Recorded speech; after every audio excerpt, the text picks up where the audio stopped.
5 hosts, 4 divisions, all battling it out for the holy grail of the American Hockey League, the Calder Cup. This is the Holy Grail Podcast. Here are your hosts, Jeremy Paul, Zack, Andrew Rinaldi, Corey Swartz, and Deana Weinheimer.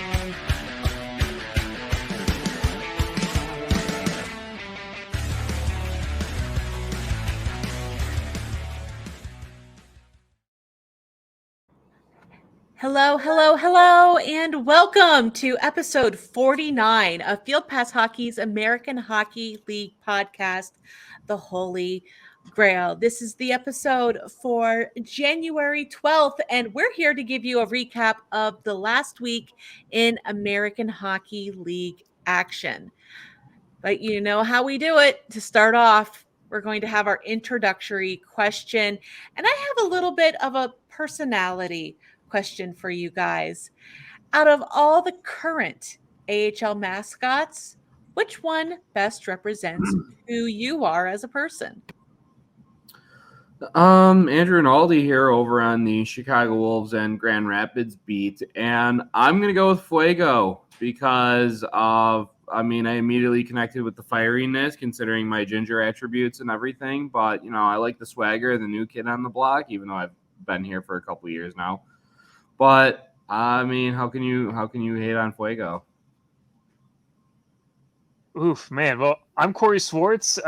This is a good question for me, honestly. I don't really want to just be lame and just go with my beat team and Coco, even though Coco's the GOAT. He's kind of the man, the myth, the legend. I always really am fond of Springfield's mascot Boomer. I always really liked his design. He kind of has that, flexible vibe, but still kind of don't bother me kind of vibe type of thing. And I feel that a lot. So I guess I haven't been up to Springfield to see him in person yet, but that's something I hope to cross off the bucket list here soon. And I'm Deana Weinheimer. I feel a very certain way about Ringo down with the Texas Stars. I got the dark circles under my eyes. I'm a little pudgy, but I'm also a little happy. Ringo, you're my boy. I adore you. I believe he's the reigning Mascot Madness winner, so got to go with that.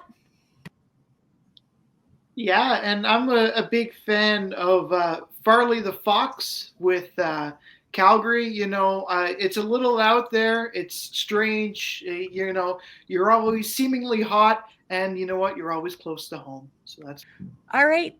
We really don't have any breaking news, so we're just going to jump right on into our AHL Elite Prospect of the Week. Again, many thanks to our partner, Elite Prospects, the world's leading hockey resource for league, team, and player data. Of course, you can check them out over at eliteprospects.com.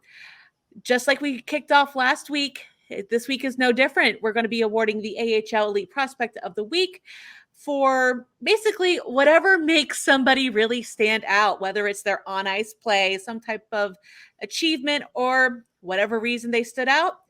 That will be our top player for the last week in AHL hockey. And this week, the Elite Prospect of the Week goes to Texas's Antonio Stranges. Now, on this past Saturday's game against the Grand Rapids Griffins, Stranges scored the deciding goal in a 7-round shootout using a move that, the fans of the London Knights saw him use multiple times during his junior career.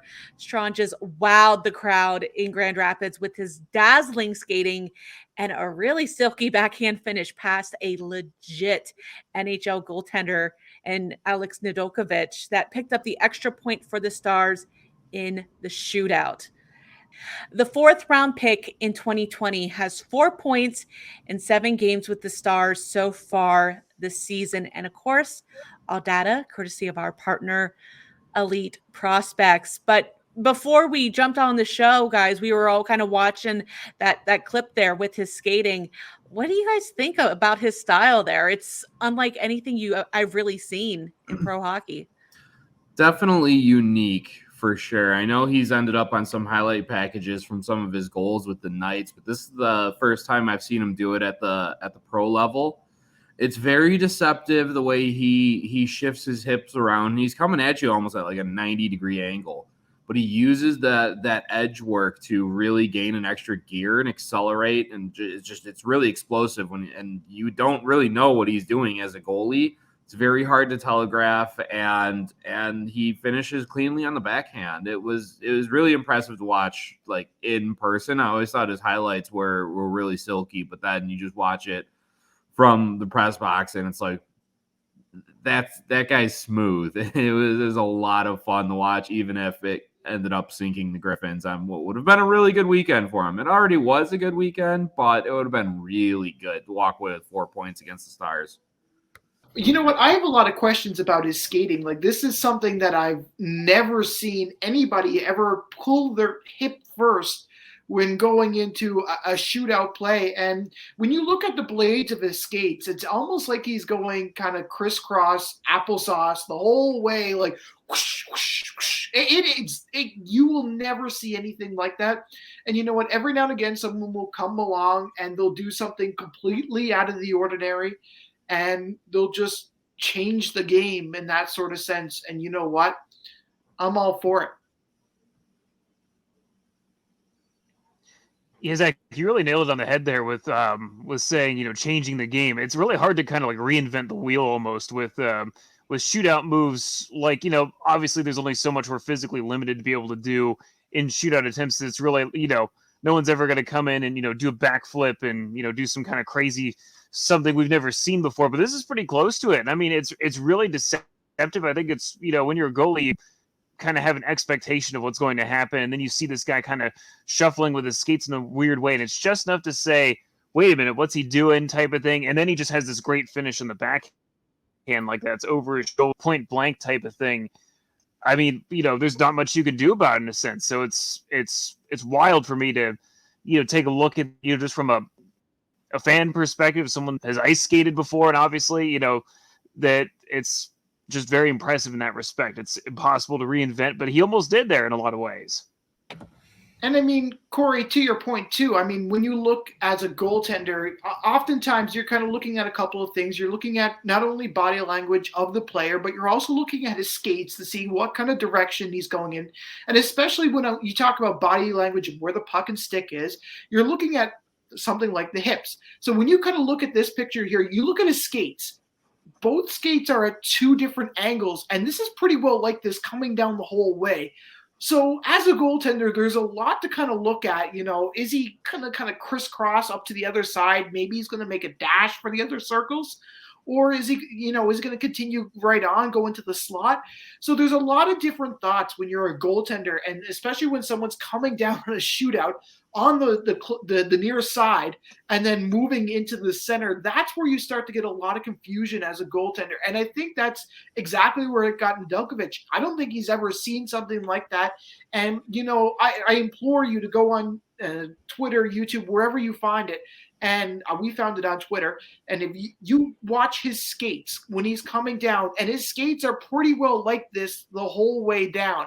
And he's kind of going in a crisscross motion in a sense. He's somehow moving forward. I don't know how, but you know what? All for him. And like we said, it's changing the game for sure. Well, when he's working on his edges like that, it's like he's crossing over in the traditional sense, and he accelerates explosively through, and so as if it's not hard enough to try and read what he's going to do next with his hips in that and the skates in that position. Now he's coming with more and more speed, and he's picking up as he's entering the zone, and you have even less time to react. You don't know if he's gonna, stop on a dime, because that's apparently the new thing is to, come in with a snail's pace. And this guy's doing the opposite. He's picking up speed, and at the end, he beats Nedeljkovic to that far post, gets it on the backhand, and gets the extra point there for his team. So I don't think this is going to be the last time we'll be talking about him in that sense. I mean, we've seen what he's done in London. This is his first time showcasing that kind of skill level here.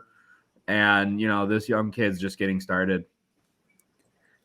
I mean, is that even a move that goaltenders can even kind of, even after watching film and clips of it, is that even something that they'll even be able to kind of, all right, we know he's hitting the ice for this shootout attempt. Sometimes you see them learn some of these secrets. I don't know if that's really a move that they can really learn all too well, because he has so many options coming out of that kind of side skate there. Just pick a side and hope it's like being a soccer goalie. Hope that you guess right. And you know what? I guarantee you at Griffin's practice, it's going to come up. When they practice shootout, if they do, someone will try to replicate that and see if they can fool the goaltender once again. And you know what? It's a fool me once, shame on me kind of situation.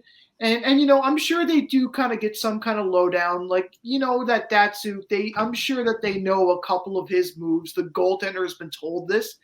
And I would beg that even before, if they meet again and they go to a shootout, I would expect to see something from the goaltending coach and saying, you know what, you're about to face this guy, heads up. He does this strange hip move, and there you go. Yeah, I can't wait to try it during warmies of my adult league on Wednesday nights, and then just, trip over myself and break my ankle and fall into the corner.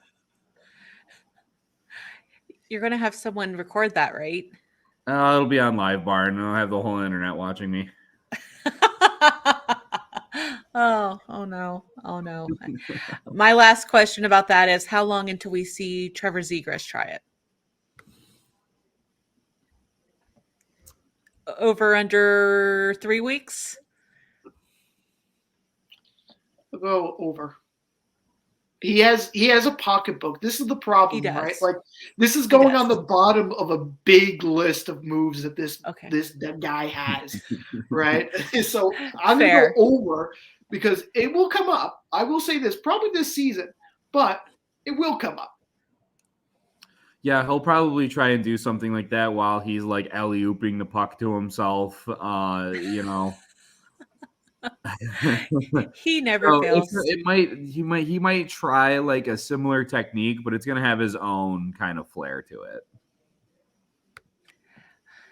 Totally fair. All right. Well, we're going to go ahead and move right on into the news recap of the week. And we've got quite a list of stuff to talk about here. Yeah, and we're going to stick with a bit of a theme with the Texas Stars here. And, the league's longest point streak currently is now over after going on 12 games of getting at least 1 point, whether it be a win or an overtime loss. They had a 10-0-2 record heading into the weekend, but then that all came crashing down as the Stars lost 4-2 against the Grand Rapids Griffins, of all teams, this past Friday. And we have a couple of suspensions to talk about. I mean, again, this past week was extremely busy in AHL action on both sides of the puck. But earlier on January 9th, so that was this past Monday, the league had announced that Syracuse Crunch goaltender Jack LaFontaine had been suspended for 6 games, and forward Jamel Smith had been suspended for 3 games as a consequence of their actions at the conclusion of Syracuse's game versus Rochester on January 7th. Now, they did provide a little bit of extra information about these 2 suspensions. First, with goaltender Jack LaFontaine, he was suspended under the provisions of AHL Rule 70.10 after receiving a game misconduct for leaving the player's bench during an altercation. As of the time of the release, he had already served 1 game as his suspension and will also be missing Syracuse's games against Laval on Friday, January 13th, at Lehigh Valley on Saturday, January 14th, January 16th versus Utica, January 18th at Wilkes-Barre Scranton, and January 20th at Utica. And then Jamel Smith being suspended under the provisions of AHL Rule 40.4 after receiving a game misconduct for physical abuse of an official, and it is labeled as Category 3.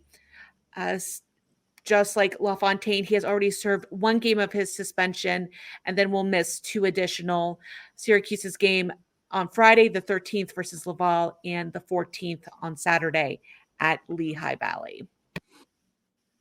So is it like hurricanes where Yeah, they Deana, it was categorize how much you abuse an official?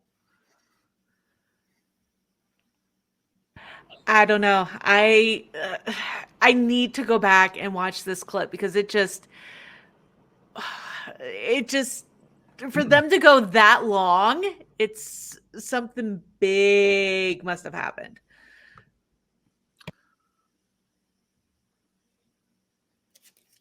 Yeah, indeed. It was pretty interesting with Syracuse there. The game immediately after that was in Hershey on Sunday.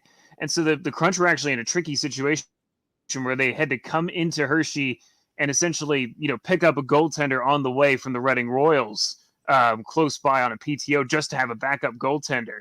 And there was an incident where he almost got forced into play as Max Lagasse had a bit of an issue. He pushed off side to side and was down hurt for a good hot second or two before ultimately continuing the game. But they were down to, very nearly. And, the guy they had, his name is escaping me at the moment. I'm sorry. He was signed to a PTO that day and released from a PTO the same day. So it was a very tricky situation for them just to ice a full lineup on Sunday. All right. Cue up the milestone alert. We have quite a few to celebrate this week.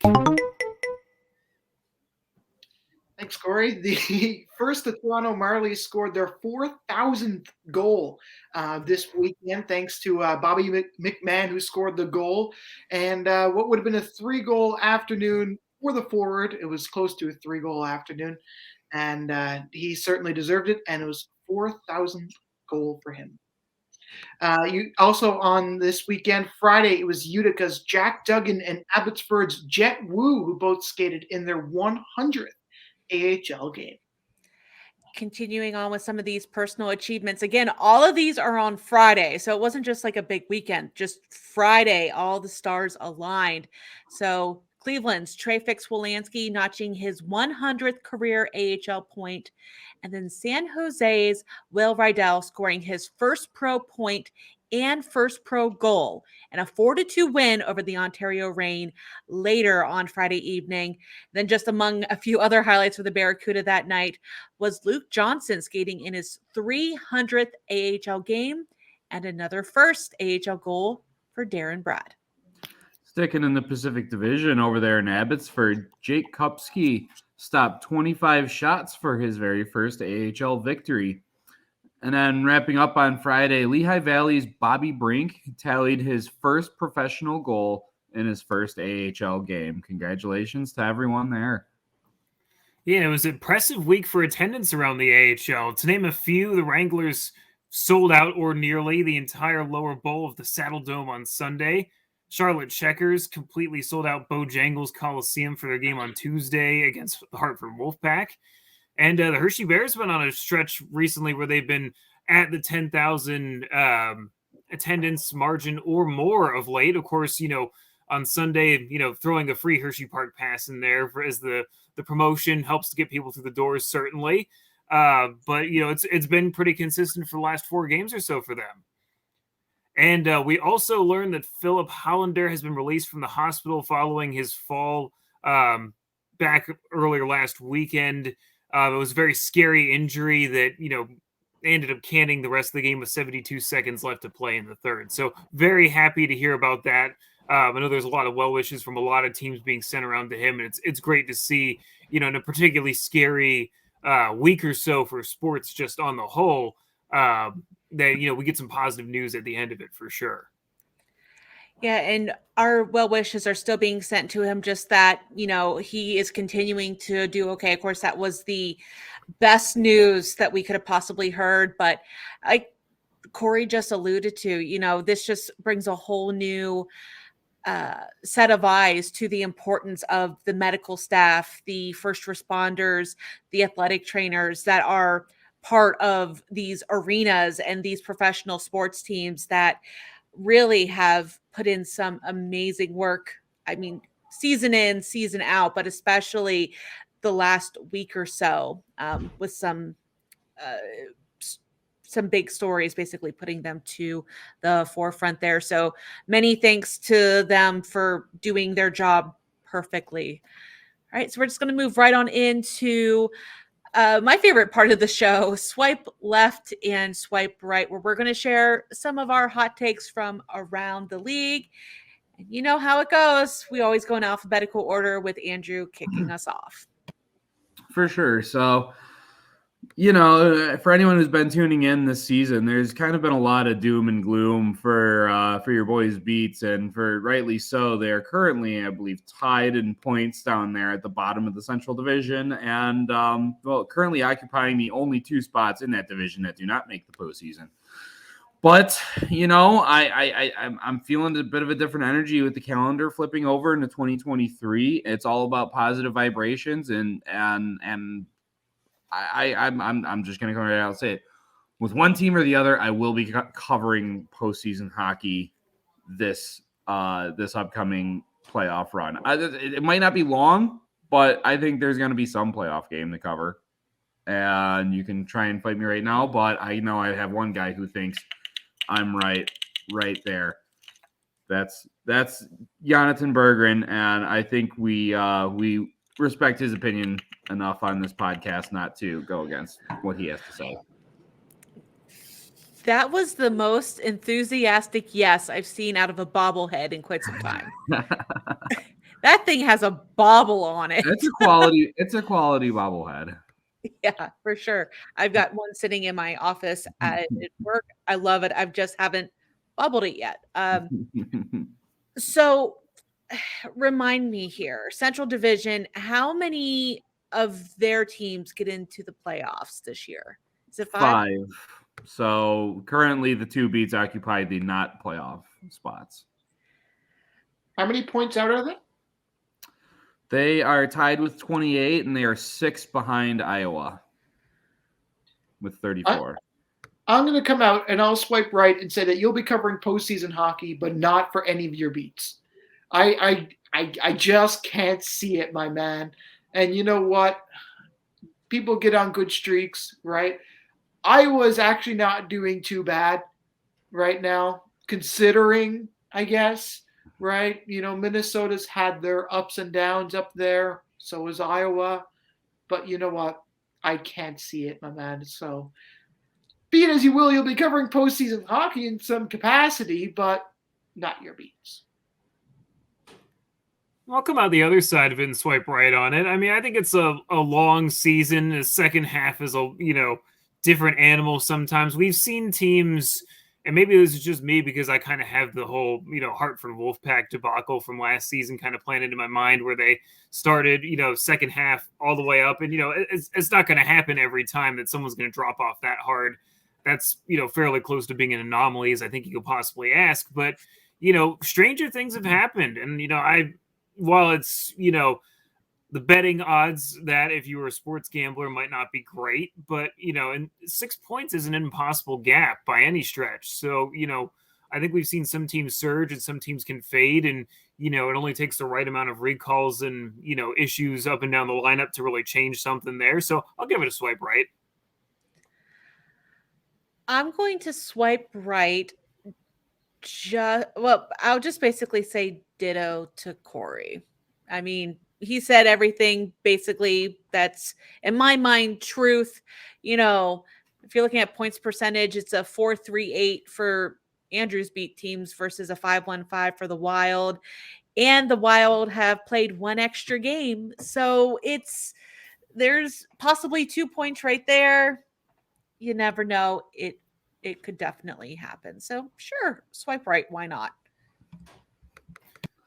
All right, so my hot take for you guys is a little bit of it's an odd one, but it's one that was kind of came to mind amongst some of the chaos of Sunday's game with Hershey and Syracuse, was that there was a play where the Bears scored a goal that was, deemed to be goaltender interference and a penalty.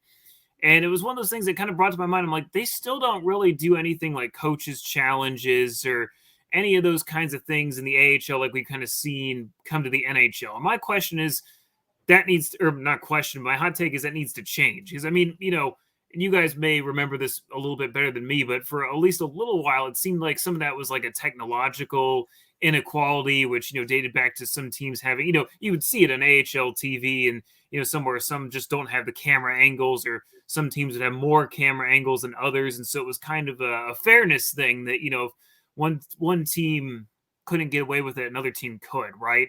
So, but I'm starting to think we're starting to get to a point where we're seeing like just general improvement. How long is it until that gets looked at again and maybe changed in a summer or two, where we have coaches challenges and things of that nature here in the AHL? Is that a thing that's coming up? I think it should be. And I think we're overdue for it, certainly. I mean, go ahead, Zach. I'll give you a minute to think, Andrew. Corey, I'm sure you remember the days of AHL Live, and it was god-awful then, right? And you know what? I know vividly that the AHL, had certain standards in arenas. Even there's angles that a lot of broadcasters don't actually have access to, right? I remember in St. John's, they had over-the-net cameras. And, that was 2016, right? And I'm 99.9% sure that all AHL teams now have those angles. And yeah, why not? Let's include the goaltender interference. And I'll also flip this. Let's set a minimum quality standard, or at least raise up the minimum quality standard for AHL TV. You have to have X amount of you have to have X amount of cameras or replays that would be able to not only be beneficial for the fan, but for the broadcast as well, right? Because right now you do see some that are just excellent national TV quality broadcasts, and others that you look like they just bought a home camcorder and this is what they're kind of sticking in there, right? So yeah, I'm all for it, and let's kind of raise those standards as well.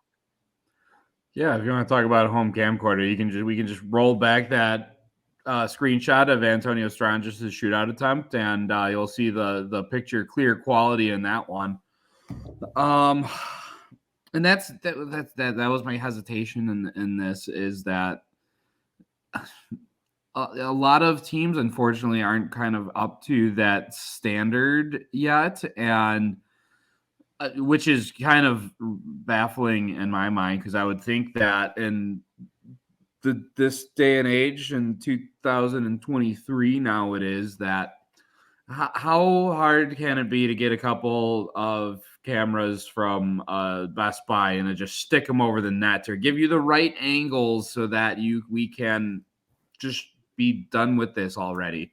No one's asking for NHL level quality stuff, but I think that you can find like good enough without like being top of the line, and certainly better than what it's at now. So I want to right swipe on it, but I don't think that, like, from a infrastructure standpoint, that this league's quite there yet.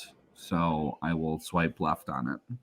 Unfortunately, I don't want to, but what I want to do is just close out of the app, call up old friend of Field Pass Hockey, Stephen Thompson, who is now the director of officiating for the American Hockey League, and bring him on the show and ask him if this is something. Just get his advice on it.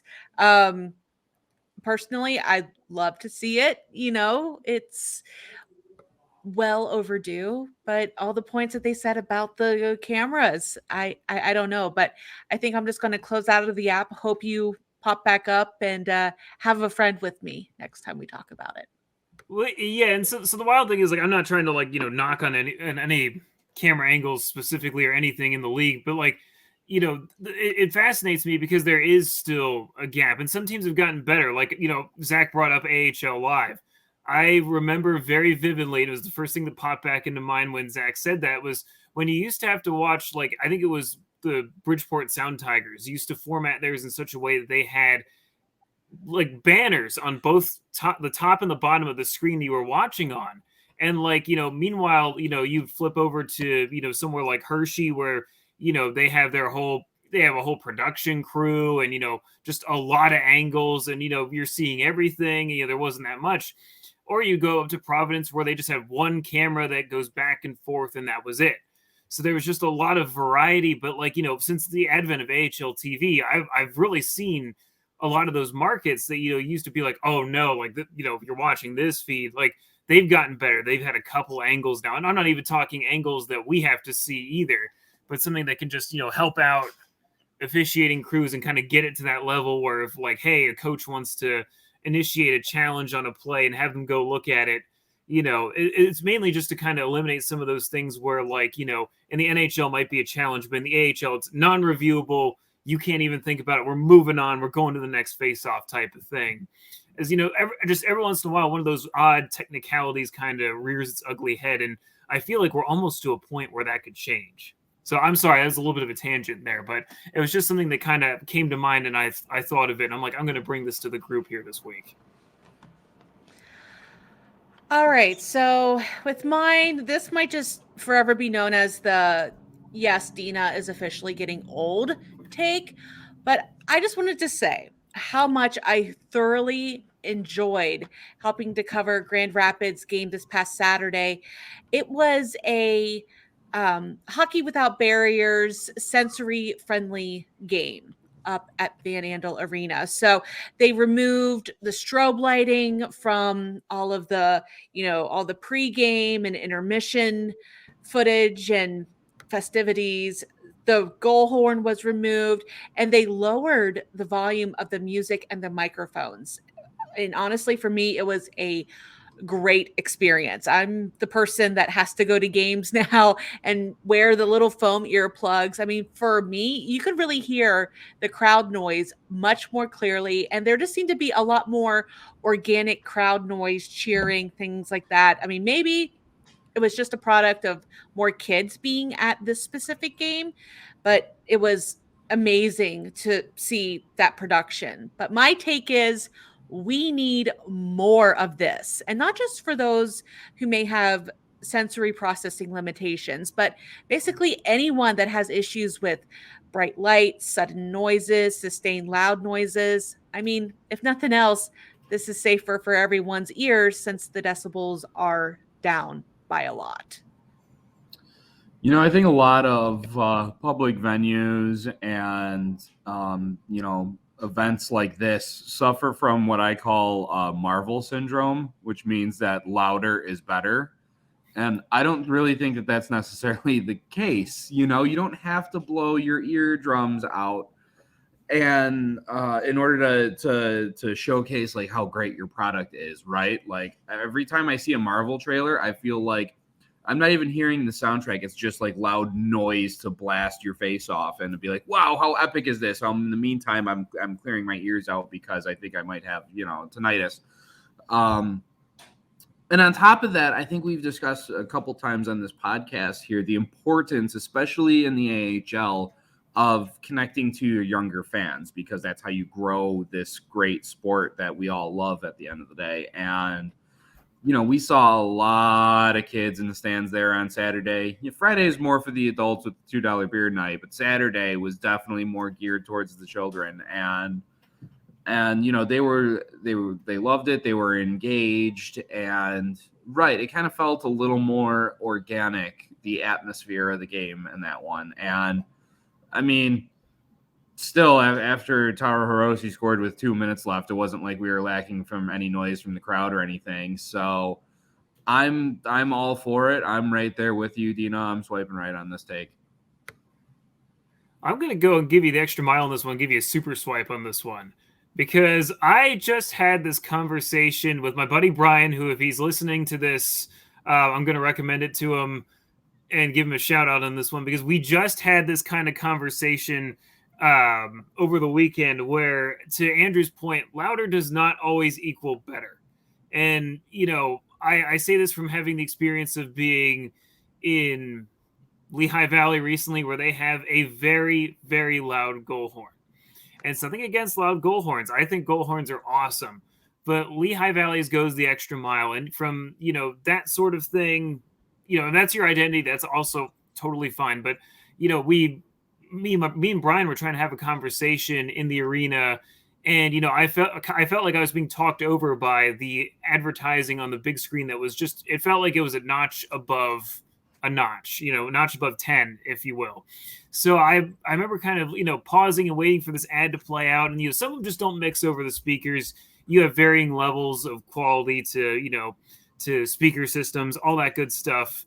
And to have it toned down, I mean, it's just nice to hear the sounds of hockey sometimes. Obviously, when it's not like basketball where there's music going on during the game, but it's kind of nice just to have a break to, you can hear people talking on the ice. You can hear, the sounds of sticks, pucks, goalies whacking the posts, things like that. Just the little things. Hockey ASMR is a big thing to a lot of people, where we just like hearing the sounds, It's just hockey's got a lot of great sounds on it. And, I think it's nice to take a step back from that and just kind of enjoy the purity of hockey and listening to hockey. And so I'm all about this one. I'm giving it a super swipe. And you know what? I think you three said it best. And I think I'll say this too. I think there's a time and place for a lot of this. We've all covered those school day games, and they can get really loud. And, even them compared to, say, even your average night, there's huge difference. And it almost makes it, I want to say, seemingly a little more enjoyable, right? That it's not like ear-piercing loud kind of thing. Like, and again, louder doesn't always seem better. And as someone who's been dealing with hearing loss, especially recently, and, I have family who's very close in this kind of realm with intellectual disabilities and that sort of thing, even that side of it, to me, I'm all for. And you know what? If I had a super swipe, I'd give it to you. Unfortunately, the bank funds are looking a little low on the Tinder Plus, so I'll have to give you the swipe right for sure. I'm content with the swipe right and just the intention. But I love Corey's reference to hockey ASMR. Perfect way to put that. So, speaking of other things that have been happening at the arena, this is something I've been kind of pondering about a little bit. And it's about growing the game, and this is another part of it. So the Charlotte Checkers have this new promotion, which happened on Tuesday against their game against Hartford. It's called Hockey 101. And what the game is trying to do is trying to teach you a little more about the game. I think back to my time covering the Toronto Marlies, being at the exhibition. There's so many different people there from all different walks of life. I remember seeing these Brazilian fans who had little to no idea what was going on, but they were going nuts, right? Absolutely nuts, having a good time. And I thought, if they had a Hockey 101 game that kind of explained the game as they were going, it would be a great idea. So what the Charlotte Checkers did, unlike trying to open the game with the glow puck, they set the price of tickets down to $1.01. And so basically it's free to get in. And not only that, they'll be making money off concessions and food and that sort of thing, but they'll be presenting the game to a whole different kind of group of fans by explaining it and that sort of thing. And I think that the game needs to do more of it. And I think that it's probably one of the best gimmicks in the AHL right now. Well, you were probably pretty furious about that $1.01 there, if I had to guess. But I do like the idea of it's. I just explained before about how we want to grow this game and about how we want to reach out to a wider audience. And I mean, my personal experience has been having a friend from France who's never seen a hockey game before, and then having to explain them, why did the game stop after an icing? Why was that a penalty? Why are these guys suddenly throwing their gloves down and punching each other in the face? And unfortunately for Charlotte, this doesn't look like the best night to do it because they're kind of getting pumped right now by the tune of 3-0 to a last place team. But I guess sometimes you also have to learn how to lose. So I'm going to give this one a right swipe. I can't get mad at the 1 cent just because it's going in with the whole theme of Hockey 101, so $1, 1 cent. I I mean, I debated real quickly, do I put up the "we're not doing this"? I thought, no, this actually does make a little bit of sense. I mean, we've talked for several weeks now, basically on and off the entire season, about expanding access to the game, making it more just opening up the game to more people, not only from players, but also fans. And this is the perfect way to do it. I mean, I'm just reading their press release here, and they're talking, not only are they making it by far the most affordable game of the season, they're also going to be explaining simple rules, showing behind the scenes look and explanations of technical aspects of the presentation in the game. I love this. Swipe right. Great job, Charlotte.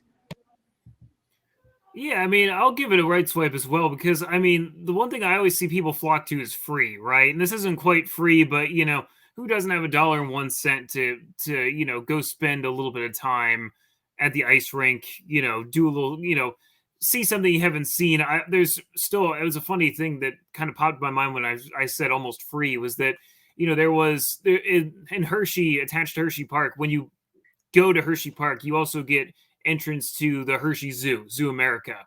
That's right there. And every so often, the zoo does a free day where you can, take your, on an off day, when the park's closed and it's good weather type of thing, they'll open it up and you can go into the zoo for free. People flock to this thing. There's tons of people show up to this. And, it's one of those things where people find out about it. It's a good deal. It's easy type of thing. They'll go do it. They'll try it. People will try anything like that. Sometimes if it's a cheap price, like Zach said, they're making money off of concessions, getting people in the door and interested type of thing. And if it sells out or, does really well, great. That's fantastic, especially for a weekday game where, you really don't have anything to lose on a weekday game in a lot of ways. So I'm all for it. It gets more people in the door. And, hey, you see someone go in, they get hooked. Maybe they buy season tickets. Maybe they buy tickets to the next game. They get really interested, and it snowballs from there. And an area where, it's not a hockey hotbed like some of these other ones Charlotte is necessarily. I know they have a very loyal fan base in Charlotte, of course. But, you have room to get people in the door and, build a following. I think it's a fantastic idea. I think it's what, minor league hockey is kind of for, just to grow that interest for sure. And they did sell out too, by the way. That's fantastic. Long before the puck even dropped. Even better. Well, I do have to hit Zach with we are not doing this, because he pops in the private chat like, well, actually, it's like $7 after tax. Like, really, Zach? We could have just ran with the $1.01 and had a happy little moment there, but no. Well, I don't get it. You advertise for $1, and then it's like, oh no, by the way, it's going to be $7 because we have taxes, surcharges, and fees. It's Cleveland in the 1237 versus 1231 debacle all over again. No. And Charlotte's involved in both things. You know what? They're a prime suspect for this, and we need to hold them accountable. I implore the AHL to fine them $7.37 or however much it comes out to in the end, and say, you know what, this is unacceptable. Do you know what they should fine them?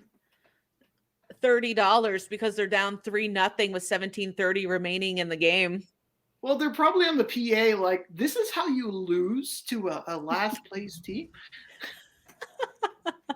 I swear we don't always do this. You should come back to our next one. And pay full price. Exactly. All right. Well, we're going to look now at our Wheel of Fate teams. And last week, if you were watching, we had a brand new leader. This week, well, there really hasn't been much movement. Zack is remaining in the lead, still with Jonathan Berggren on his team, basically doing nothing. And I don't know how this is working out. I'm quite jealous, but Zack is in the lead with 578.25 points. Corey tighten that gap just a little bit. He was about 3 points out. Well, now he's less than 2 points out. He's like, what? I'm not even going to do math right now. I'll just skip that. But Corey, very close with 576.5. Andrew kind of tightening up that gap there. He is still in third place, but he's jumped up to 545. I'm in fourth place. Andrew kind of ran away from me a little bit, and I'm praying to the hockey gods that Zack Dalpe comes back soon because I need him. I'm at 526.25, and Jeremy finally crossing the 500 mark after his chaos upon chaos rolls last week. He is in fifth place, but once again, closing that gap with 502.5. So on the show this week, again, we have Andrew, Corey, Zack. Do any of you want to take your chance at a reroll, or are you happy where you are right now? I think I'm gonna kind of wait it out a little bit. I think, I'm gonna kind of ride the wave, and with the cumulative points and all that, I think I got a bit of time, and I'm not feeling great on Cal O'Reilly, or really either of the Louis, but Riley Nash and Chris Terry are doing great work. William Lagesson has started to turn up his offense an extra notch there, including scoring the goal that set off the Teddy Bears in Chicago this past weekend. So I like half my team. I'm not feeling great about the other half, but I mean, I'm in a position for a medal, so I'm gonna kind of keep it light, keep it tight. This is the week that Berggren comes back, by the way. He's coming back this week. I've called up Detroit, and they've told me that he's coming back, and I will wait for him to come back. That's funny because he just scored again tonight. Oh, well, that's his last NHL goal. You can consider that his last. You couldn't have made the call this time last week, Zack? Really? He needed to be there for his own bobblehead night. Well, he can come back, and if there's any left in the arena, he can have one. But he needed to see all the happy children with his bobblehead. Including me. Including both of us. Not us walking around trying to find a way to get a bobblehead whenever the wonderful staff at Grand Rapids had them for us up in the media box. Thank you guys. But yeah. If Zack, if you call this, I don't know. I won't know what to think. I'm kicking the can down the road a little bit on this one. As I was sitting there, I was looking at mine, and everyone's doing okay. My big question I'm kicking the can down the road on is goaltending, and it's just kind of to figure out how long the Samuel Ersson in Philadelphia experiment pays off. Because, I mean, he's 4-0. He just posted his first NHL shutout last night. At the time this is being recorded, that'll be on Monday in Buffalo, of all things. So I'm kind of on the fence of the numbers are to the point where I'm I don't know if he's ever going to come back. But the Flyers are in a weird situation with Felix Sandstrom's technically down on a conditioning assignment right now, and it's only going to last a little bit longer. So it's kind of if you get Samuel Ersson back, that's a really big boost, but otherwise it's not been really helping me here recently. So I'm we're going to kick the can down the road a little bit on it and see how it goes. And I'm basically doing the same thing with Zack Dalpe. I know once he comes back, I'll be rolling in the points again, but I'm just hoping, some of the other guys here, that he comes back very soon. So, all right, that's going to be it for the Wheel of Fate teams this week. And then we're going to go ahead and talk about who's hot and who is not in the American Hockey League. Yeah, we're still going to go alphabetical, but this time we're going to switch it up and go alphabetical by division. So that means Corey, who is our Atlantic Division expert, gets to go first. Awesome. Well, for hot, I had to pick on a rival of my team for the Wilkes-Barre Scranton Penguins. It's Alex Nylander. He's been on a tear recently. And, you can't cap it off into a show anyway better than showing this overtime goal he scored on Sunday to cap off a comeback. The Penguins were down 3-0 to the Hartford Wolfpack on home ice, came back, and just check out this move here. Oh, man, what a nasty move there. Goes forehand to backhand, a million moves on this one around a defender, and the goaltender just didn't stand a chance on that one to get the Penguins the extra point here. But, I mean, you're just scratching the surface of it when you're just looking at this goal. That was, I saw calls for it to be on ESPN Sports Center after it went in there originally. But, he's been fantastic. Since December's, begun, he's only been held off the score sheet twice over 12 games since December began. And, recently, I'm trying to see here, 7 points in his last 6 games. I mean, the Penguins are just seemingly having players lost left and right now. But Nylander's making it easy to forget about that right now. And I'm going to stash my knot in here real quick before that score we were talking about earlier goes final with Hartford Wolfpack. But poor Hartford, they have been struggling. I mean, we just saw them get burnt on a, dramatic lead loss there. And it's been a trend for them recently. They've lost a lot of games beyond 60 minutes that not even the point that they earn would make them feel great about it, to be honest. They keep finding ways to lose this. Sunday was their 4th loss in a row. And they just kind of keep falling further and further behind teams like, Lehigh Valley and Springfield, who, while they're not, on fire by any stretch, are, still picking up wins. And, as they say, 2 points is always better than 1 type of thing here. So, it's just a tough pill for them to swallow to lose the games of the way they have. I mean, there's 2 shootouts in there. Just not what you want to see from a team that's still kind of looking to pick up the pieces and, insert themselves back into a playoff push, for lack of a better word. Well, you were talking about finding ways to lose games. It's 12-14 remaining in the third, and Hartford just now got their first shot on goal of the period compared to Charlotte's 10, but they are still leading 3-0. So I guess as long as your defense is good and you have a lead, you don't really need to shoot in the third.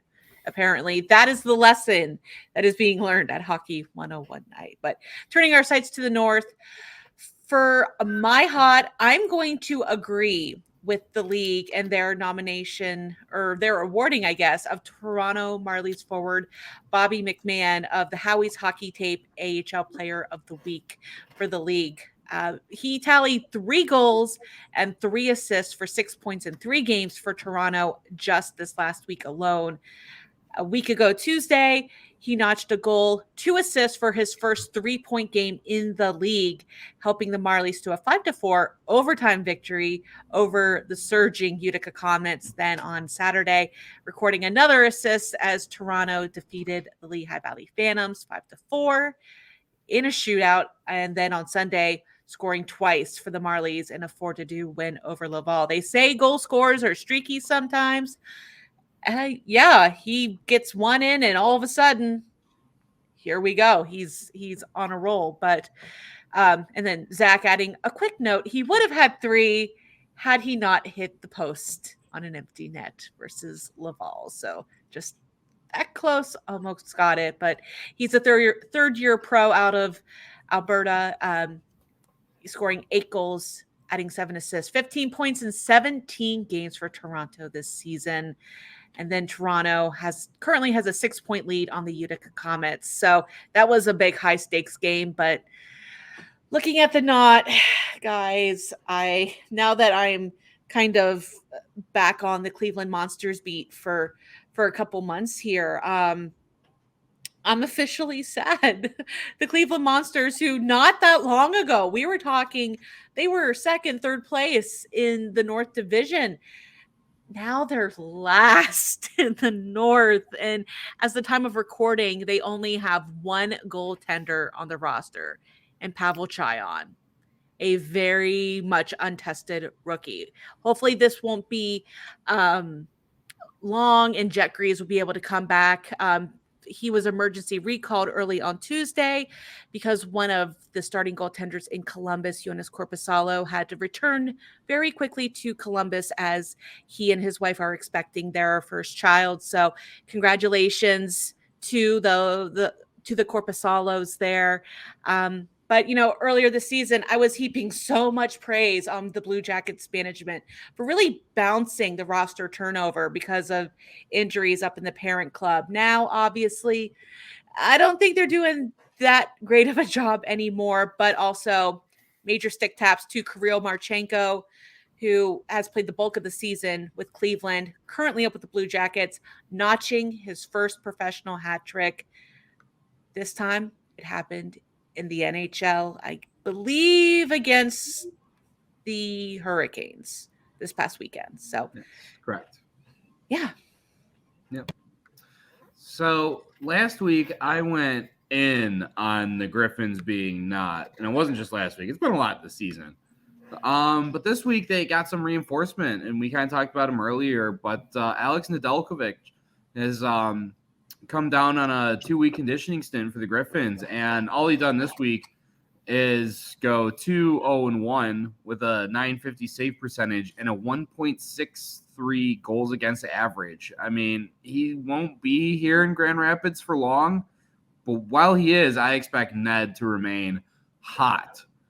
And as for not over here in the Central, I think this one was kind of predictable, but the Ice Hogs offense, who would have known that losing 2 of the top 5 scorers in the league to call-ups would leave you hungry for some goals. And so with Brett Seney and Lucas Reichel up there in Chicago, Rockford took a couple of L's in Iowa this past weekend, scoring only 1 goal in each game. And, yeah, that's tough. And if Seney and Reichel remain up in the parent club, this can be a much different Rockford club down the stretch here. Let's hopefully for their sake they can find some depth scoring and try and pick it up in other areas. And you know what? I don't think I've talked about it in my hot yet, but the hot for me, it's about time we start talking about how good Dustin Wolf is. I mean, he's backstopped his team to some incredible numbers so far, a .934 save percentage, a .204 goals against average. He had 35 saves against Bakersfield on Sunday. They really put the heat on him.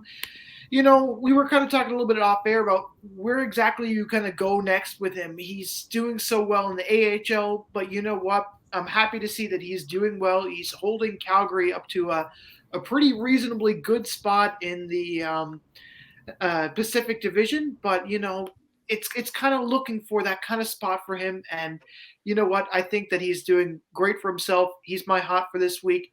And the not, I'll kind of allude to what I'm going to talk about a little bit later in the race for the Holy Grail, but it's the bottom half of the Pacific Division.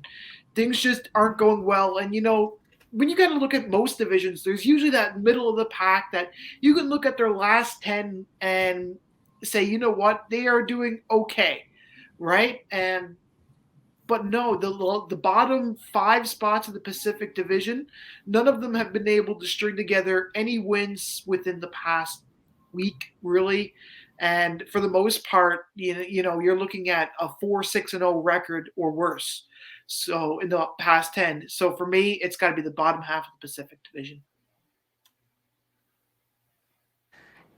Now that we have kind of looked at some of the individual achievements and goings on here, we're going to take a look at the standings in the race for the Holy Grail. Once again, our sights are set on the Atlantic Division. Yeah, absolutely. So there's some more intrigue in the Atlantic. We were talking last week about how even things are, from some of the spots in the division there. And, it's kind of remaining the same. Hershey's still at the top. Providence is right there. Providence actually passed Hershey briefly on Saturday into Sunday, courtesy of a tiebreaker, which I thought was a little bit interesting. I'm not sure what the first tiebreaker is in this new rule setup. It looks like Hershey kind of owned most of the traditional ones. So I was a little intrigued by that. But, Hershey seized it back thanks to a Providence regulation loss and a Hershey regulation win. So, but that stays the same. But I'm seeing some teams moving here. Charlotte and Wilkes-Barre kind of starting to maybe gain a little bit of separation. They're still incredibly close to the, to Springfield and Lehigh Valley. So the standings after Hershey and Providence are Charlotte in third place, Wilkes-Barre in fourth. It's a difference of 2 points there. Charlotte with 39, Wilkes-Barre with 37. And in fifth place is the Bridgeport Islanders with 35. They're tied with Springfield at 35. They own the tiebreaker in that side of things there. And then, Lehigh Valley in seventh, Hartford in eighth. And, Lehigh Valley's right there in the seventh spot. They're at 34 points to 35. Bridgeport has just been on a slide. I mean, we talked about it last week, too. They've been sliding hard. I wouldn't be surprised if lower than fifth is, not an inevitability for them at this point. And talk about a team that's finding ways to lose. I know Andrew's talking about Chris Terry on his team there who's still producing. They're still getting a lot of production, but they just allow so many goals in a game that it's kind of mind-boggling that they lose some of the games that they have. So, they're still just struggling in that respect to, find ways to collect points. Want to see some of those things change. Hartford, these are 2 big points for them to stay relevant in the race here. It's fourth, but it's only a matter of time before that slide continues. But that's just kind of how it's been, is that anytime somebody gets some separation, you'll get an interdivisional, game where an underdog wins and just kind of keeps that into this big pile up from, third place down to eighth, essentially. So it's still kind of a train wreck down there. Some teams are trying to get some separation, but if you're not those top 2 teams, you're feeling a little uncertain. That's kind of the way the Atlantic's been here recently. And in the North, don't look now, but the Utica Comets are back, riding a 9-0, 2-0 streak. The Comets are surging up those North Division standings, and now they are hot on the heels of the Toronto Marlies. Of course, Toronto doing Toronto things, going 8-1, 0-1 in their last 10 remaining on top of the North Division. Rounding out the top 3 is Rochester, only 2 points behind Utica and with the game in hand. Rounding out the bottom are the Belleville Senators, Syracuse Crunch, Laval Rocket, and, like we talked about a little bit earlier, the Cleveland Monsters. But at this point, only 4 points separating those teams. But if Syracuse, who is currently in an 0-4, 0-1 losing streak right now, if those 2 teams don't turn it around and turn it around soon, they are going to be in some real trouble. And then over here in the Central, we talked about it earlier, Grand Rapids didn't really make it easy on Texas, but with the help of Antonio Stranges, they get that extra point in the shootout. And that, I don't know, ends up being a big one because now they're only 4 points ahead of the Rockford Ice Hogs that did take those 2 losses in Des Moines this past weekend. But they still sit there in the number 2 spot. Then you have the Milwaukee Admirals and the Manitoba Moose. They're kind of hovering near 500 in their last 10. They clog up the middle. The Iowa Wild are there with 2 straight wins, giving them 34 points. They're creeping up on the Moose, and like I said, you got Chicago and Grand Rapids. They rounding out the basement, but both of these teams are playing better hockey as of late, and they're adding some reinforcements that have finally come up from the parent club, some badly needed reinforcements. I don't know if you ever heard of a guy named Jack Drury, but I think if these teams can kind of round these corners, then they can really make this division race interesting as we kind of head into the meat of the season here. Yeah, and we're really in the meat of the season, and it's getting down to the bone in the Pacific Division. Points in their last 8 games. Coachella Valley has been leading the pack in the Pacific Division. The amazing role continues for the Calgary Wranglers and the Abbotsford Canucks, who have got wins in their past 8 of 10. And as we approach the middle of the pack, we have some familiar faces in Colorado and Ontario. And don't get me wrong, they're playing some pretty good hockey. Colorado going into this week with 2 straight wins. And they're in 4th and 5th. Near the bottom is where I kind of take some issue, and we kind of talked about this a little bit before. Tucson, they've lost 5 straight games going into this, so they're 5th to last. And then San Jose and Henderson have both lost 8 of their last 10. Bakersfield is doing okay. They're 2 points back of Henderson, and they're 5 games behind. So, they do have some time to make some ground in that sense. And then there's, the bottom team that just so happens to be 28 points behind first place, and that's San Diego. I'll give them credit for beating Milwaukee, but I told them that they were supposed to win games after that, and they're not really doing that again. So you know what? You won a couple of games. You won a game against Milwaukee, who's okay, third in the Central. Surprise.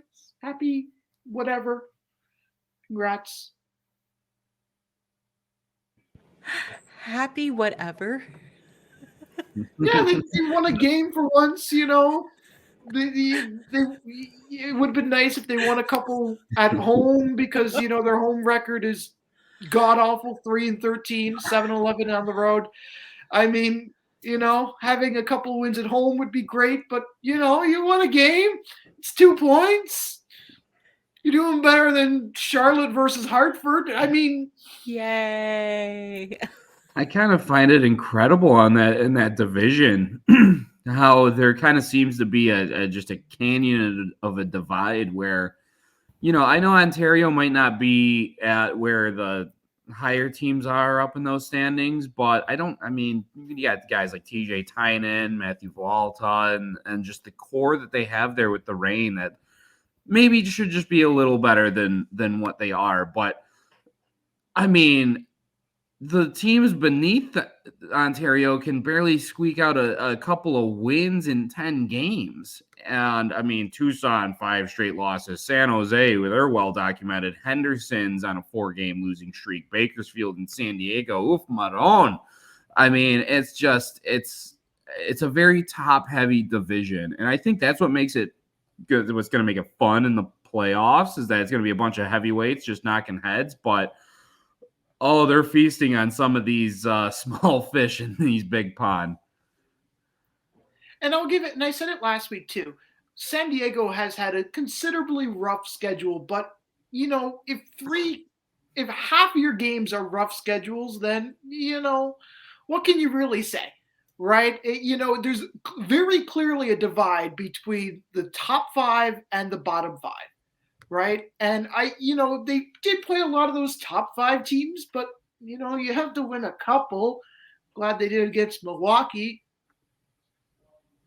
And poor Milwaukee, too. Okay. One more thing before we move on. Poor Milwaukee. Milwaukee is facing one team from every division, at least this season. Okay. And so I don't know if they signed up to play San Diego, okay, thinking that, hey, we might win this one.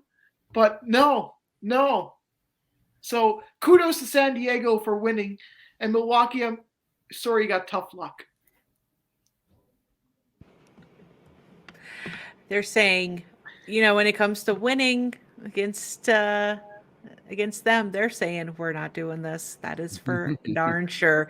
So, all right, we're going to go ahead and take a quick look into the future with our Game of the Week picks. Yeah, so I'm starting off with this one. I have Hershey Springfield on Saturday. And, you know, of course, you know, people are going to say, oh, I'm totally biased. These are the 2 teams that I cover, you know, all that stuff. But there's a lot of stuff I'm really interested in this weekend. Number one for Hershey, they have this incredibly beefed up lineup. Like, you know, the best dream you could possibly have if you're an American Hockey League team. They got almost all their guys back off the injured list this week. They got 2 guys down from Washington, which just hasn't happened at all. They have, I kid you not, 5 healthy forwards that are going to be sitting out as scratches. You know, obviously this will have aired by the time they played Wednesday's game against Wilkes-Barre. But there's just so many guys, you know, in the lineup. It's probably hard to find a spot to even stick handle on the ice in practice, I would imagine. You know, like it's just been that kind of influx for them.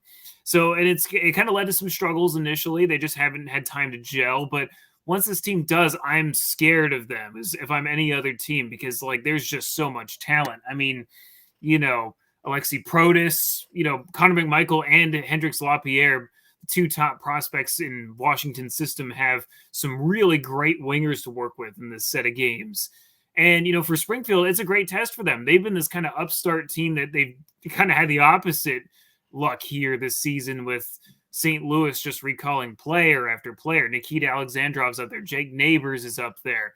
I mean, you name it, they still have Marty Ferk, and, we almost wonder how long it's going to be until he gets the call next. I mean, the injury woes in St. Louis have been incredible this season, but Springfield, they've found a way a lot of times here recently to, pick up wins in some unlikely situations. So I'm kind of curious to see how these two teams are going to match up and see really how this one plays out. And hey, Saturday's game is a big one. It's Hershey's first jersey retirement ceremony in 20 years, believe it or not, with Chris Bork's number 17 going to the rafters. I'm really excited for it. I've never gotten to see a banner raising ceremony in Hershey in my life before, at least that I can say I've been to as a fan, and I was old enough to appreciate, certainly. So I'm really excited for that. It's going to be a really great night of hockey. Just looking forward to seeing what brings us. Turning back to the North Division in what I'm anticipating to be a very long, hard-fought battle for this final playoff spot as we go through the second half of the season here. For this week, I'm going to pick Friday's Laval Rocket versus Syracuse Crunch match. That is home in Syracuse. Now, of course, Syracuse in a rough patch right now. We just talked about how they're on that multi-game losing streak. They've lost one of their goaltenders and Jamel Smith due to decently lengthy suspensions here. And now listen to this upcoming schedule. They have this match coming up on Friday against Laval. Then they hit the road to go to Lehigh Valley the very next night. That's not going to make it easy on them at all. In fact, Syracuse playing 4 games in 6 days between Friday the 13th and Wednesday the 18th. Home against Laval. Then again, like I said, on the road at Syracuse.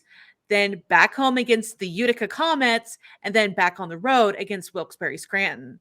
For Laval, not going to be that much easier for them either. They're going to be headed straight home for a match against Cleveland on Saturday. These are just going to be 2 key points in the North up for grabs in a whirlwind of games before the All-Star break. And so I'm going in kind of a similar mindset as I pick Saturday's matchup with Chicago going into Grand Rapids. And, before you accuse me of beat bias, these are 2 vastly improved teams that we've seen over the first couple months of the season. The Wolves are starting to get healthy. They got Jack Drury back. Kevin Fitzgerald, I think, is starting to get closer to return to the lineup. Ryan Suzuki is really starting to contribute in this lineup. And then over in Grand Rapids, you have Nedeljkovic, finally getting them not just reliable, but elite goaltending. And on top of that, they're also getting a monster human being in Elmer Soderblom, who's just got assigned to the Griffins. And, these are 2 teams that are trying to turn the corner and try and separate themselves from their dreadful starts and get back into the playoff race. And I think it's going to provide a better quality product than the standings might let you believe. And you know what? For me, it's got to be Bakersfield and Tucson on Saturday. You know what? These 2 teams are 2 teams that have been looking for a lot of love. And this is one way of doing it. Bakersfield falling to second to last in the Pacific Division.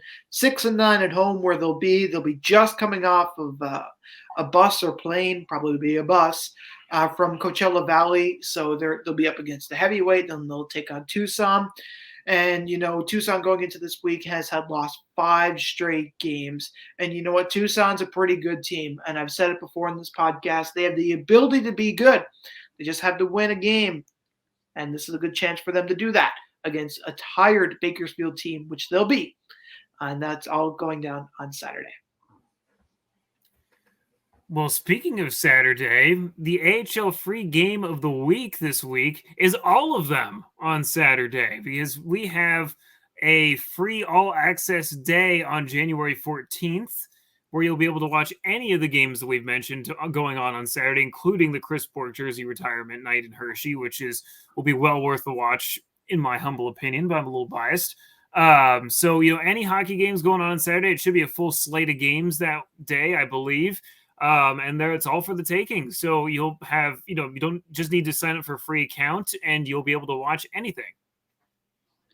Yeah, and speaking of free, we also have free live action on the Field Pass Hockey app this weekend as well. It's a Saturday matchup of the game that scored 4-2 for Charlotte after 58 minutes when the Penguins roll into the bow. That's a 5 Eastern start, which is set to be crispy to perfection. Then on Sunday, it's a rematch of a game that scored 4-2 for Charlotte after 58 minutes when the Penguins roll into the bow. It's a 5 Eastern start that will be crisp to the perfection, and you can download that on the Google Play Store or the Apple App Store.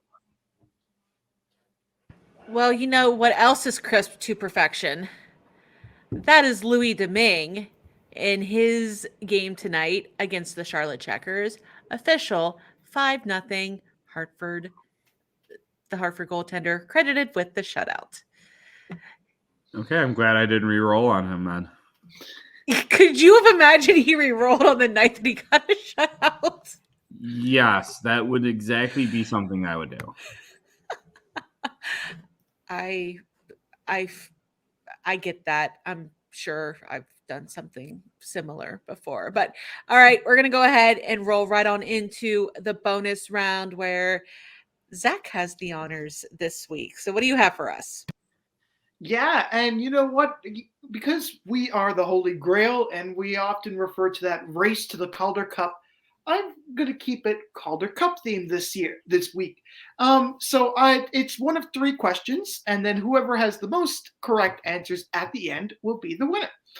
So I'm going to go right out to left field, and I'm going to say, what is the furthest distance between 2 teams that have faced each other in the Calder Cup final?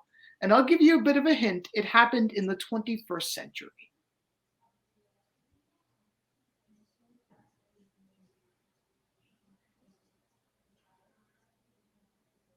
We need some hold music while we do the math in our heads.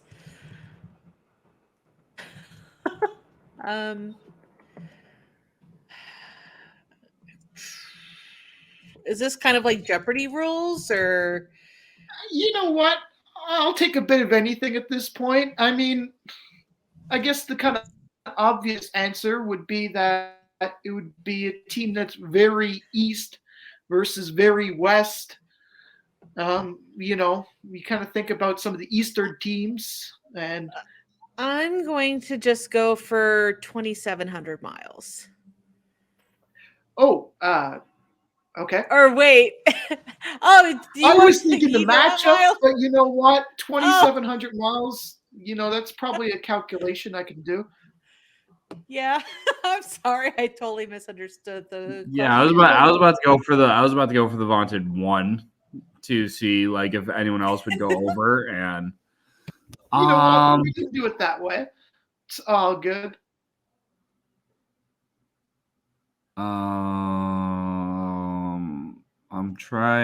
I'm thinking.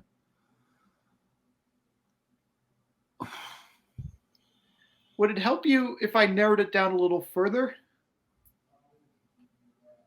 Possibly. It wouldn't hurt. Happened in the last 10 years.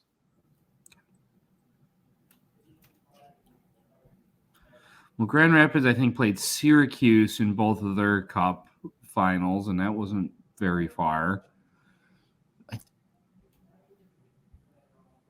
You know what popped into my... I was going to go... Oh, sorry, Corey. Go ahead. Oh, no, I'm sorry, Deana. I had one shot in the dark one on this one that just kind of came back to my mind. Wasn't it in the 2014 finals that it was the Texas Stars won the Calder Cup, if I'm not mistaken? You're going where I was going. I was about to say, I think their opponent was the St. John's Ice Caps, if I'm not mistaken. And I remember that one because St. John's is just such a hike to get out to. I remember reading all the stories about it and things like that, that just kind of, to me, I always felt like that matchup always just puts you over the edge just for distance. And that is the correct answer. There's some shouldn't have let him go. That was too nice. There's a good story that we won't get into about Drew McIntyre, who almost got a little lost on the way. And a little fun fact for you as well, St. John's, Newfoundland and Labrador is actually closer to Europe, London, than it is to Austin, Texas. So if that means anything to you. The more you know. Well, I'm going on Google Earth to test this theory out right now. We'll go to round 2. What is the record, or which team holds it, for the most in-person viewed Calder Cup? Rochester? You said in person, right? So like attended Calder Cup. Attended, yeah. I'm going to stay with Rochester. Hershey? I don't think it would. I'm just thinking of venues that had like, you know, larger capacity crowds than most, like, you know, someone like Cleveland, or like when Lake Erie was. Wait, are we talking finals. literal sets of eyes, or just however many it was awarded? I'll say this before we go any further. That team has since changed their name, hence their venue. I'm confused. Okay, so we're talking like however many literal sets of eyes have seen the Calder Cup be awarded in that. Yeah, bums and seats. It's got to be Cleveland. Well, Lake Erie, right? They've changed their name so many times. But they changed their name since. Yeah. Does that not count? Because I mean, they kept the name Monsters during that I know, time, but too. they've only won the one since they've been the Monsters. I mean, they won several times as the Barons. Oh, Zach, why are you doing this? I thought this was going to be easy. I said, you know what? We're not going to do any Canadiana. I'll narrow it down. It happened in the 21st century as well. Hershey, just Hershey. Okay. Andrew? I mean, I said Hershey before. Okay, fine. Keep it with Rochester. I'll just keep my original answer. Okay. I'm so just. Well, you know, there's something about a name change in there, so I know. I am instead going to go with the Springfield Falcons. Was it, Zach, was it a name change and a venue change that you kind of said in there too? I would go with the Phantoms. And really? Wow. I was thinking of it. It just kind of flashed back in my mind that in 2005, they won the Calder Cup in the Wells Fargo Center, which was that year without the Flyers there. And it was about a capacity crowd, if I remember reading that. Dang, I was really hoping that would be the caveat one. 20,103. I knew this was going to come up. I think this is the second, but I can't confirm. 19,600 was Lehigh Valley and Hershey, which is a record, or was a record, for most in-person people to watch a hockey game in Ohio. If I would have gotten the freaking question right and I didn't fluster myself, I would have been fine. I was there at that dang game. I watched that on TV. It was a great game. And my third and final question, for fun, I think some of us may know the answer. I did. What is the longest AHL game? Oh, that's got to be 2018 with Charlotte and Lehigh Valley, right? Yeah. I just remember that Alex Lyon was in that. I remember the T-shirts that they were selling after that game. I almost bought one of those that year. I just remember that because that was the year that Hershey was not in it, and I was like, "Listen, y'all can fight this out, whoever wants it, but just don't take up this much of my time, honestly." Phantoms forward Alex Krushelnyski scored the game-winning goal at 6:48 of the fifth overtime, while goaltender Alex Lyon contributed to a Herculon effort, turning aside 94 of 95 shots he faced. The backstop the victory. So there you go. Wow. All right. So Corey wins again, yeah? Clean sweep. Good job, Corey. Quality. Congratulations. So what was the answer in the second one again? Was that officially the Monsters? That was 20,103, and that was at the Wachovia Wells Fargo. Ah, okay. So that was 2016 then, or am I mistaking? Nope, 2005, like you mentioned. 2005. Okay, that's okay. That's why I wanted to make sure I was thinking of the year. Yeah, the year was 2005 when they won. The Philadelphia Phantoms. Gotcha. Okay. That was the I think caveat they I were was thinking waiting over that for question. an arena to be built in Adirondack, or there was a kind of a transition between when they were the Wings and then the Phantoms.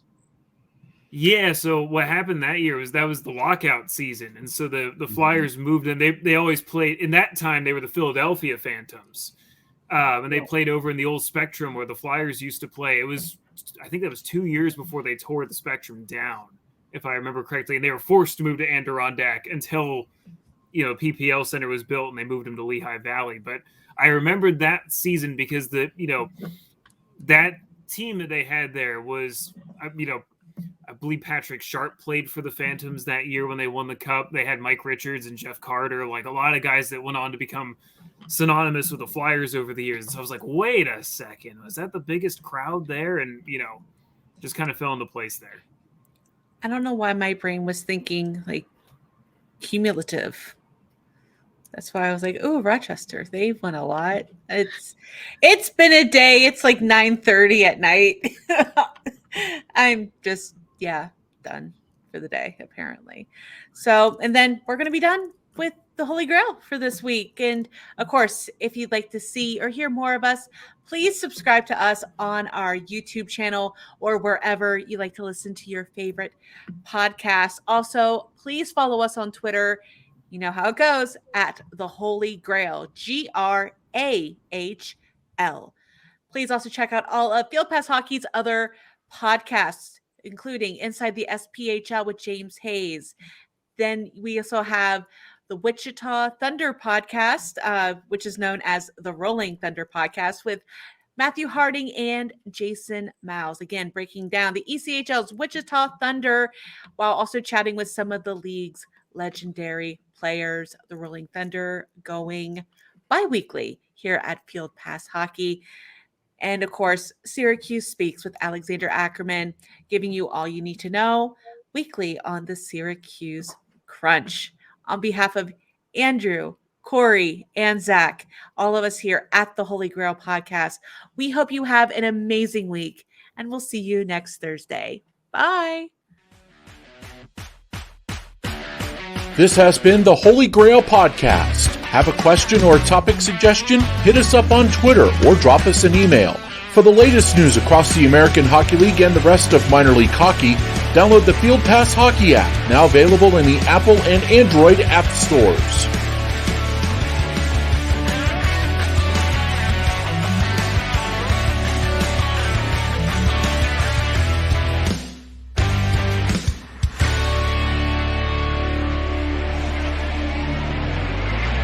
So I apologize it's for been that. Like not a good video stream. Like Andrew's been kind of lagging, and then Corey. Oh no. I guess I'll never know what he said there.